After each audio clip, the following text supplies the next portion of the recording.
તો આજ તો છે 9 નવેમ્બર અને જયેશભાઈનો જન્મદિવસ. તો જયેશભાઈ 15 જણાને પાર્ટી દે છે. કોરિયા જર્સી પહેરી લે એટલે ભાગી ગોંડલ. બંસીમાં આવી ગયા છે 149 અનલિમિટેડમાં.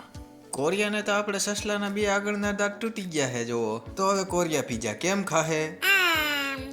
જ્યાં અમે મેળી ઉપર ચડ્યા ત્યાં તો કેટલું બધું ટ્રાફિક ને ટ્રાફિક. પણ જયેશભાઈ આપણા 5 દિવસ અગાઉ અહીંયા છે ને બુકિંગ કરી રાખ્યું હતું ટેબલનું, તો આપણે કામ થઈ ગયું. પાણીપુરી પાણી, ડુંગળી, ચાઇનીઝ ભેળ, પછી મંચુરિયમ, નાન, પંજાબી શાક, એટલી વસ્તુ અને સેન્ડવિચ હોત હતી. તો થાળીઓ લઈ લઈને આપણે તો બેસી ગયા છે કમ્પ્લીટ કરીને. કોરિયા તો આપણે વાત કરતા ત્યાં ખાવાય માંડી. સસલાના દાંત તૂટી ગયા તોય કોઈ વસૂલ કરે કે ન કરે, હું તો હેને પૈસા વસૂલ કરીને જ જઈશ.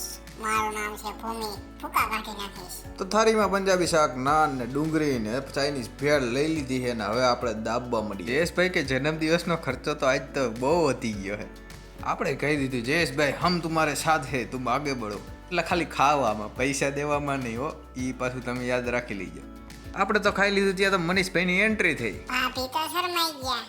Camera roll action. તો આપણે તો ખાઈ લીધું પણ હજી 10 જણા બાકી છે. જો આ એરિયા બધા આ ભાડલા વાળા છે. આપણે જે લખા ભોગી ગયા હતા બરાબર. આ બધા કઈ ભાડલા વાળી ગેંગ આજે બાટલાની ગેંગ હો. ચાલો ખાઈ પી લીધું અને કોરિયા ને જયેશભાઈ ની બધા ઉપડી ગયા ઘર બાજુ ને આપણે થોડુંક ગોંડલમાં કામ છે.